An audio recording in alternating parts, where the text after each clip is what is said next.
Keith is the former founder and CEO of Reba and the former chairman and CEO of DocuSign, amongst many, many other notable achievements and roles. And he'll be joined in this discussion by our most handsome Sapphire Ventures partner, sorry, Nino. If not youngest. Youngest too, yeah. Andreas Weisskam. So please welcome them to the stage. No, I'm just so embarrassed, I think. You are the most handsome. Nah, come on. Let's not get into that. And Rami and Doug, they're pretty good looking too. Well, I guess it's our job to keep people awake now after lunch. And Keith, thanks a lot for doing this. Thanks a lot for coming down here, spending time with us. And there's many questions that come to mind. But before we jump into that, and Rajiv said, if you don't know Keith, you should. I want to just give a little bit of highlights on kind of Keith and your very impressive career. So Keith is a Silicon Valley veteran, best known for being a builder of innovative, high-performance companies, a disruptor of paper. I love that one, by the way, a disruptor of paper. It never punches back. And a creator of categories. He has led the creation of the categories of B2B electronic commerce, mechanical design synthesis, and digital transaction management, and is known as an early pioneer in the robotics industry. Keith started his career as the youngest ever VP at General Motors. He went on to build his Silicon Valley legacy as a founding member of Rasna Corp, which was sold to Parametric Technologies for $500 million, back when that was still a lot of money, in 1995, before becoming Benchmark Capital's first entrepreneur in residence. He was the co-founder and chairman of and CEO of Reba. He took the company public in 1999 and was later named the EY National Entrepreneur of the Year, and he received the World Economic Forum's Technology Pioneers Award. You're currently chairman of DocuSign, and as the former CEO, you led the company through a 60x growth to over 300,000 companies as customers and over 200 million users. He served as the member of board of directors for various organizations, including chairman emeritus of the board of trustees at Purdue University and the former chairman of Angie's List. So, besides all these very... Well, I don't think you left anything out. Thank you. Very impressive career achievements. I think anyone who knows you knows that you're somebody who is immensely passionate, has lots of enthusiasm, and I personally think, and I think a lot of other people think, very likable and personal human being. So it's a great pleasure to do this fire chat with you today. Thank you. So, but now let's jump right into this. And when we were thinking about this, what topics would be interesting, I think perhaps starting with Reba and what you created there, because these days networks are kind of a very common thing. Everybody knows what a network is. There's social networks, there's business networks, all these types of things. But back when you started this, actually, it was not a common thing. It was quite a new thing. And I spoke with the guy who's a good friend and who you know well, who's now heading up SAP Ariba, Alex Atzberger. Yeah, he's great. And he's, by the way, very proud to kind of continue your legacy and kind of what you have started. But his question is also kind of, what did you see? When did you kind of realize that Ariba, a network company, business networks, would be a thing that would become so big? Yeah. Well, when we started the company back in '96, it's hard to believe that that's like 21 years ago. That was we kind of knew back then, to be honest, but it was more of a dream. But there were 3 times where it really crystallized in our brains. And I think really the first one was right after we started the company. We had there were a total of 7 of us, founders. And we said, look, most startup companies, they don't die of starvation, they die of indigestion, so we got to focus. And we said, all right, we're B2B guys. We had just heard about this company, Open Market. They were doing B2C electronic commerce. We said, we're B2B guys. Maybe you can do that. And so we said, all right, where are we going to focus? And so the first thing we said is, all right, well, there's stuff that people buy. There's indirect goods and there's direct goods, cost of goods. So let's focus on the indirect one because that is totally a paper-based process. Then we can expand from there. That's a good beachhead. And then the big question was, do we focus on the buyer side or the supplier side? It seems intuitive now, but it wasn't. And I'll never forget one of our founders said, well, I believe in the golden rule, the guy with the gold rules. So let's start on the buyer side. And that's kind of when we kind of began to say, oh, yeah, maybe so. And the guy who was our original CTO was a guy named Paul Haggard. He was VP of Engineering at Next. He worked for Jobs. And then he later brought in Fred Rigi, who now runs software at Apple. He was our CTO for about 15 years. And so we're going to this offsite. We call it the trailer park offsite. Because we're like, we're going to watch our money, right? And we weren't being funded by Sapphire Ventures. So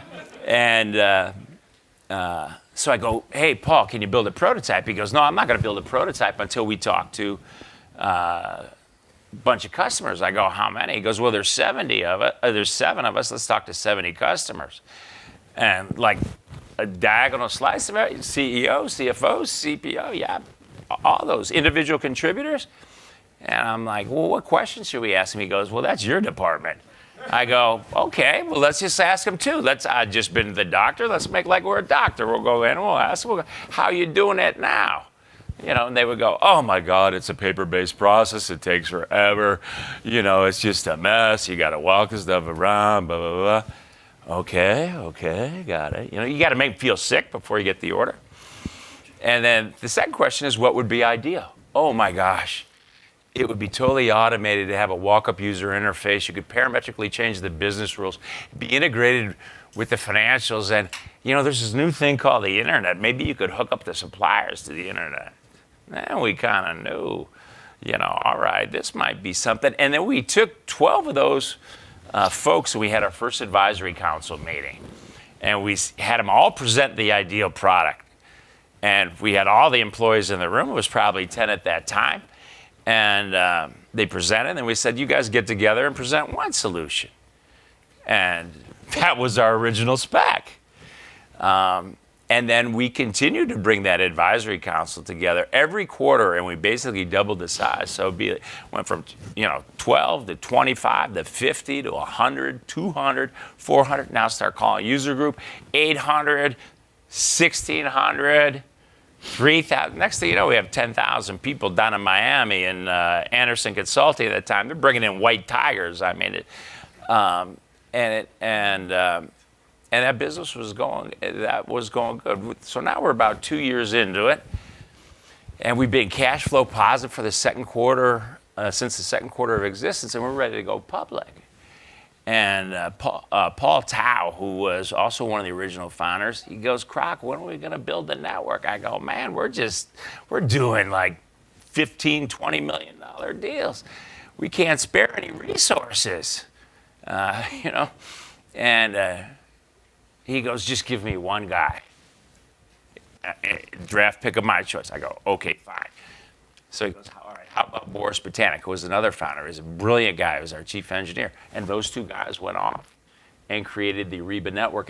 And we knew, the laws of the network effect, the value is squared to the number of members. And we knew that if we could pull this off, then not only would we simultaneously increase barriers to entry, and also get big leverage in the business. And then that worked out. And by the way, that's kind of the same play that we've run at DocuSign. You know, when I saw DocuSign 8 or 9 years ago, That was going to be my question. Yeah. Oh, okay. What are the parallels? that you Yeah, saw? yeah, Absolutely. a lot, right? Yeah. Because now on the DocuSign Global Trust Network, we have 300,000 companies, right, as you mentioned, 200 million unique users, and we're putting 300,000 on a day in 188 countries. And instead of it's a two-sided network. Instead of it being the buyers and the suppliers, it's classically businesses and consumers. And you have three objectives in terms of building that network. One is maximize the number of nodes. So get as many, you know, in Reba's days, buyers and suppliers, but it's also customers. If for DocuSign, it's the businesses and the consumers. The second thing is reduce the friction between the nodes. So for example, at Reba, what we did, one of our guys wrote some code, and it would help like the interchange language. We ended up calling it CXML. I took a look at this thing. I said, hey, just write the press release on this thing, because this is gold, and I'll come up with the title, and we're going to make this a standard. And it's like, well, how do you make it a standard? Well, it's like fly out to IBM, say you want to endorse this thing, then fly right out to Microsoft, you want to do it. Then you have the press release that says Reba, IBM, Microsoft, I was going alphabetical order, you know, create the CXML, boom, it was the instant standard. And we actually did the same thing at DocuSign with the XDTM standard, except we used Board of Governors for that one, which is kind of, Arden Bement, the director, he was former director of National Institute of Standards and Technology, CIO of FedEx, one of the top legal GCs at SAP. Now all of a sudden that becomes, so you reduce the friction between the node. And then the third one is increase the value of each node. And so at Ariba, you know, it's Ariba Pay, it's Spot Buy, it's Discovery. You know, DocuSign, we just came out with Ariba Payments that integrate with all the payment companies. So that's kind of the objective of the game, is that network. It helps reduce your cost of sales. Great, great, very good. So my next question, and I know it's a big passion of yours, is around leadership, right? And you know, both with Ariba and with DocuSign, you have been at the helm of, you know, companies that I think it was mentioned earlier, like that we like to invest in, right? Companies of consequence, Yeah. kind of fast-growing, sustainable. At the same time, I think, you know, you have built companies with a great corporate culture where people like to work. DocuSign just got an award last year for one of the best places to work for in the US. So could you share with us a little bit kind of what are your philosophies around kind of leadership and also coaching, right? Enabling people to kind of become their best. Yeah, yeah. And you know, the way I look at it, I know most of the companies here, it's your CEOs. It's the number one job of the CEOs to build a high performance team, right? And it sounds easy, you know, hire the best people, get them working together as a team, set a crystal clear direction. It's not as easy as it looks, but it does start off with the absolute best people. And I'll never forget, this is a great story, like at Ariba, we hired, I think it was employee number 8, and he was a developer, and I'll never forget Paul Haggerty, our CTO, came in my office. He goes, this is after like 2 weeks, he goes, I'm gonna have to let him go. I go, what do you mean, Paul, you're gonna have to let him go? He goes, he's a B. I go, how do you know he's a B? You only been with him 2 weeks. He goes, I know. I go, can't you give him more tests? I mean, can't we put him like in system integration or something? He goes, well, Krach, we're just kind of started working together, so all right, I'll give it another 2 weeks. He comes in my office like 4 days later. He goes, I've got some good news and some bad news. The bad news is he's gone. And the good news is he was actually a B+. But he goes, you know, B's attract C's, A's attract A pluses. So it's like keeping those standards really high. That's key. And then the second key thing is in terms of getting everybody to work together as a team. that is, I mean, it's all about having a noble cause, and to change the way business is done or how people live their lives. DocuSign, we simplify people's lives securely. So that noble cause is key, and to create a nobleness factor. So we always have team rules, and it's followed the same formula since GMF Robotics, Rasnall, and the fifth team rule is always hire the best people, especially if they're better than us. And I'll never forget another one of the original founders, Rob DeSantis, one of the greatest sales leaders I've ever worked with. He comes up to me, we're about, a couple years into it, and he goes, Krach, I think we ought to go out and get a world-class VP of sales. And I'm going like, what are you talking about? He goes, well, kind of like what Bobby did. I go, yeah, but you're bringing down $1 million deals. He goes, man, just give me he goes, at Rasna, you sent me over to Europe. I opened that. Let's go get somebody who can really do it at scale. And I go, like who? And he goes, well, like the VP of North American Sales at SAP. I go, fine, once you hire that guy, I'll send you over to Europe. He goes, and I just want my quota to be $2 million. I want an application engineer and I want a secretary. I go, fine, you find that person, you can do it. Next thing you know, Paul Melchiori shows up, VP of North American Sales at SAP. He took us to the next level. Rob goes over to Europe, and back in those days, you just talk to guys on the car phone. I was living in Los Gatos, going to Mount. I talked to him every morning. Rob, how's it going? Oh man, we're just working. Yeah, I don't know. About this month 6, he goes, we just got our first deal, Krach. I go, who's it with? He goes, oh, it's with Philips. I go, oh, that's good. That's a big company. I go, how much is that deal worth? He goes, $15 million. I go, holy shit, man, you can hire as many guys as you want, right? And then we later brought him back around marketing. I mean, so it's those stories.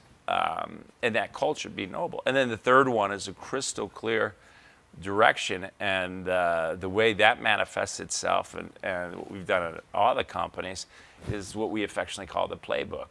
And that's the vision, the mission, the values, the team rules, the long-term goals, the strategy, and the execution, like upside down triangle, because you can have the greatest strategy in the world, but if you can't execute, you're going to fail every time. And if you have maybe a pretty good strategy, but you cannot execute, you're going to win every time.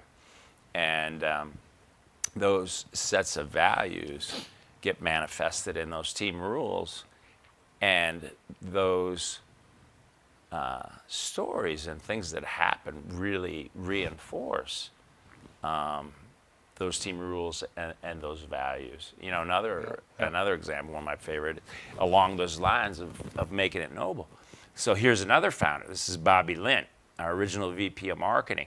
We had about 60 people. We're about a year into it. And we would end every Friday with a company meeting and a round table. Anybody go around the room, say whatever they want. In about 30 seconds, you could say, hey, I'm so excited, I'm scared, I'm sorry, I'm pissed off, whatever it is. And Bobby stands up, he goes, boy, this is way bigger than I ever imagined. We can really create an industry here. Citing team rule number 5, hire the best people, especially if they're better than us. He goes, I think I ought to step aside. I'll focus on getting Anderson Consulting as a partner. I'll focus on, and we got to go get a world-class person. You could just see the jaws drop.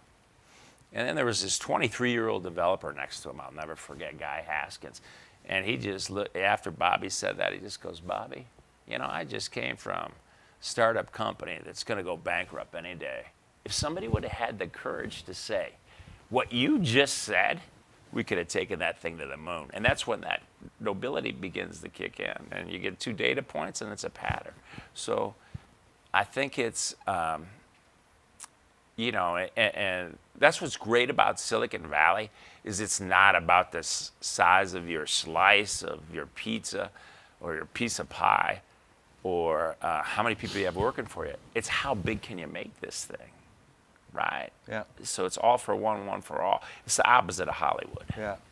And without the ego, right? Without the Humility is your friend, ego is your enemy. I remember walking into your office not so long ago, and it just came out that you were looking for a new CEO, and you basically said like, "Hey, I've upgraded the whole team. Right. Now I'm upgrading myself." Right on.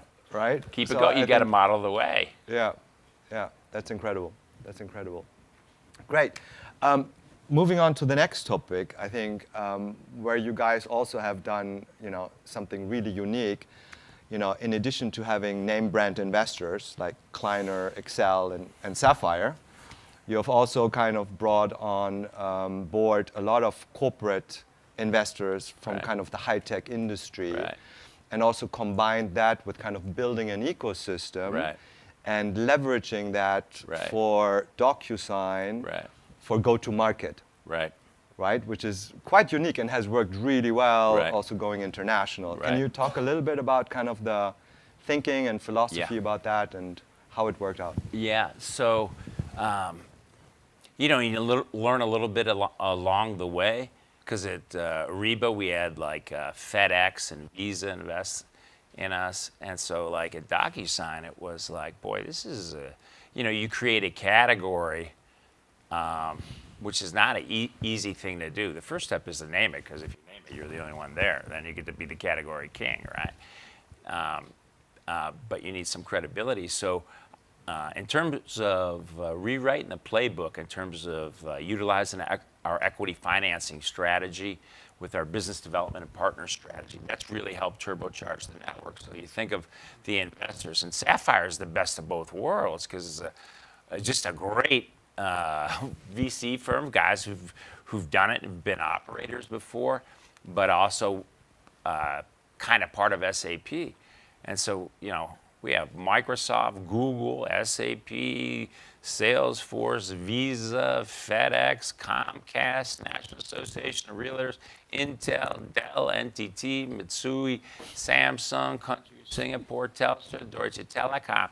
They're all investors in DocuSign. And with all these guys, we call it the four-pillar strategic relationship. It's not a Barney relationship by any stretch of the imagination. So all those companies are also enterprise-wide customers. All those companies we do technology integrations with, and all of those companies we do go-to-market with. Now, the other side benefit of it is not only does it give you credibility too, but it also kind of blocks the potential new entrants, right? Because when they've invested in you, they've rolled you out in 300 use cases globally, they're reselling you, and you have a great relationship, eyeball to eyeball, with the CEO and the executive team.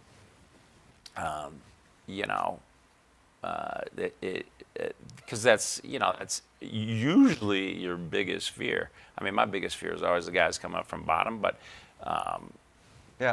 so it's really worked out great for us. And that helped you also, especially internationally, Internationally. right? And getting kind of these big Yeah, corporates, kind of being part of the whole thing, and then going into geographies where it's not case law, but common law, for example, right? Where the legal situation is maybe still a little bit. It has helped us out tremendously, because obviously the sun doesn't rise and set in Silicon Valley, and when you go into a new country, you get one chance to make a first impression. And take an example, our entry strategy into Japan. And Japan's interesting for us, because you go over to Japan, you know what they say? They always ask, well, we don't care what's going on in the U.S. What's going on in Germany? Because that sets the bar in terms of quality and trust. And so like our entry strategy in Japan, the first thing you got to do is respect the national heritage, tradition, history. And in Japan, they don't wet sign things. They have a hanko, the seal, the chop. And one of our key strategies there was, and we got tipped off on the listening trip about 4 years ago with the chairman of Japan Post, and he said, you ought to partner with a company called Shashihata. They issue 98% of the hankos. And so we announced about 9 months ago the digital hanko. And which is a respected tradition over there and a status symbol for years and years. You can't enter the country without that. And then you think about, in Japan, the partnerships with NTT and Mitsui, the equity investments first. Yeah.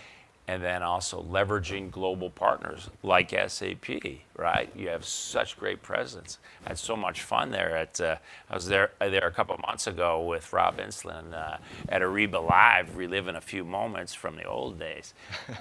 And that helps give you that strength in terms of those partnerships. And Andreas, you introduced us to Samsung in the country of Singapore that invested in us. So we haven't gone full force into, for example, Korea yet, but I mean, that's a stake in the ground, right? And to be the global standard, you've got to not only own all the verticals and horizontals, but also all the regions in the country. So, Great, yeah. great. So in addition to that, I think you also kind of rewrote the playbook around advisory councils, right? And having these trust relationships and bringing people in from the outside, kind of helping you with the business. Can you talk a little bit more about that as well? Sure. We have about 140 advisory board members. I mean, this is like the who's who. The former CEO of General Motors, McDonald's, General Stanley McChrystal, cabinet officer in Japan, who's the technology advisor to Prime Minister Abe, Shinzo Abe, yeah. COO of Deutsche Bank. And this has been absolutely strategic for us because at the end of the day, we're in the trust business. SAP's in the trust business. Reba was in the trust business. I mean, it's well, it obviously still is. But so it all comes down to trusted relationships with people. What is it in it for them, the advisory board members? What makes it attractive apart from being part of the success story? Well, the interesting thing is, like, how did you get that started, right? Now it's like I had like the CEO of AIG come over. Well, can I be on your advisory board? I'm going, yeah, man. You know, it kind of starts off with your friends, you know, and also like in the early days, it's like, well, how'd you get your first customer? Well, we had our advisory board member first, you know. We don't know if the product's going to work, so let's put them on the advisory board and help us out. And by the way, people love to skate to where the puck's going to be. And leadership is not defined by size, it's defined by momentum, right? But what's in it for these guys has been really interesting. Now it is like there's been so many people on the DocuSign advisory board that didn't know each other. I mean, execs, like the CEO of General Motors never really knew the old CEO of McDonald's. And so they begin to build these relationships, and it's actually fun. It is. Yeah, it's networking on steroids, right? With trusted relationships, and it actually creates a forum to be able to talk about not only how they can help out DocuSign, but how these powerful people can help out the world, how they can collaborate. Because at heart, you know, my mom always said the higher up they are, the nicer they are. And these are really very, very great human beings. And plus, you know, people go where they're asked, too. It's like, oh, man, I don't know if I should ask. Well, people go where they're asked. You ask them, come on the advisory board. By the way, what's the worst case? You flatter them, you know. And it's been great for us. And it's certainly helped us out in every country and vertical and all that. Great. So before I open it up to the audience for any burning questions, you know, people who know you know that you have a favorite thing to do at any of your functions, kind of be it private or business. McLean knows that. Yeah. McLean knows that. Is you know, what's your favorite DocuSign story? Right? Yep. So I'm going to turn the table. I'm really chuffed about that. We're not going to have to go around the room, though, with everything. No, it's just going to be Keith. Today it's just going to be Keith, and it's his favorite Sapphire story. So we're going to turn the table. Well, my favorite Sapphire story was when we had that meeting over in London, I had kind of only been at DocuSign for a couple years. I remember that. And Andreas and I had been on a couple boards together. And I don't know, I can't remember exactly if we were about ready to raise money at that time or were thinking about it, but Andreas said, hey, did you ever think about it? Back then it was called SAP Ventures. And I'm like, well, you know, maybe that next round is going to be with these Fancer Kleiner guys, you know, or something like that. And I said, well, Andreas, let me ask you this. Can you get SAP to be a customer for us? And can you help us with regard to integrations? And can you get SAP to help us do some kind of go-to-market or something like that? And Andreas goes, you didn't hesitate. You said, you know what? I cannot guarantee that. I can only try. And I'll give it everything I had. And by the way, that was good enough for me. And I remember I back at a board, went back at a board meeting, and maybe it was a board member or executive staff. It's like, well, those guys, SAP Ventures, are not like real big, you know, they're not the big name VC guys. I'm like, not yet. You guys are now. And I said, do you realize what it's worth? When we're selling in Germany, and you can say SAP invested, do you know what that's worth in Europe? Do you know what that's worth in anywhere in the world? And, you know, maybe they forgot about the ego's your enemy, humility is your friend thing. And I said, let's give that thing a try. Now, you guys invest us. And by the way, you introduced us to the country of Singapore, EDBI. You introduced us to Samsung. They ended up investing. Now let's fast forward it. A few years later, SAP is an enterprise-wide customer for us, 60 countries.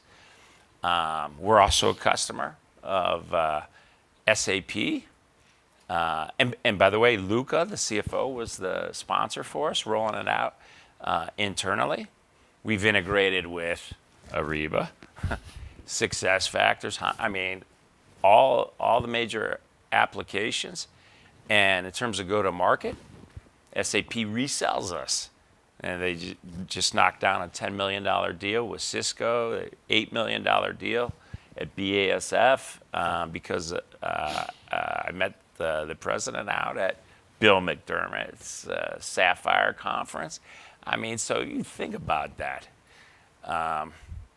And I always say the equation for customer satisfaction is there's a numerator and a denominator. What you deliver divided by the expectations.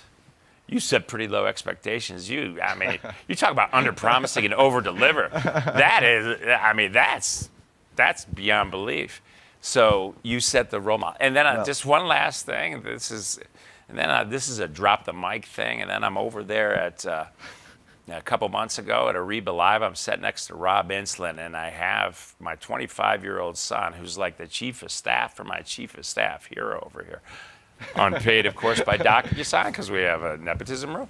But anyways, and Rob Insland, you know, we were on stage, and we were heading out to a meeting. He comes running from behind, and he goes, hey, if your son Carter would like a job, we have a great intern program at SAP. I can't ask for any more than that, Andreas. Wow. You did good. Wow. I thank you. I'll come to any of these events. Well, thank you so much, Keith. Well, thank you. We're over time. Can we do one or two more? Anybody?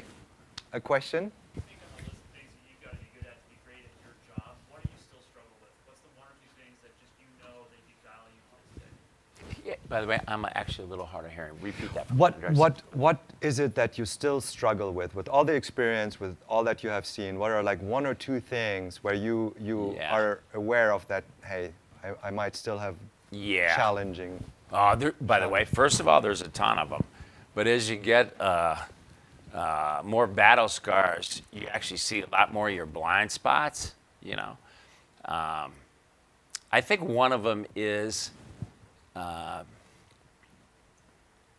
I get really close to people that I work with. And, you know, at DocuSign, we call it the Docu family. Sometimes you got to make some really tough decisions out there. So I think that's always tough for me. But, you know, what I've learned also is that it used to be, for me, it's much easier now because when you have to make those kind of decisions, whether it's moving guys or having them head on to greener pastures, everybody does better. And by the way, it's like it's not like a possession you lose. They're like friends forever and ever and ever.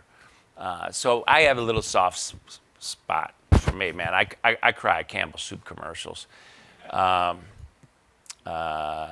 You know, the other thing I think too is that I'm a guy who really probably over-prepares. And so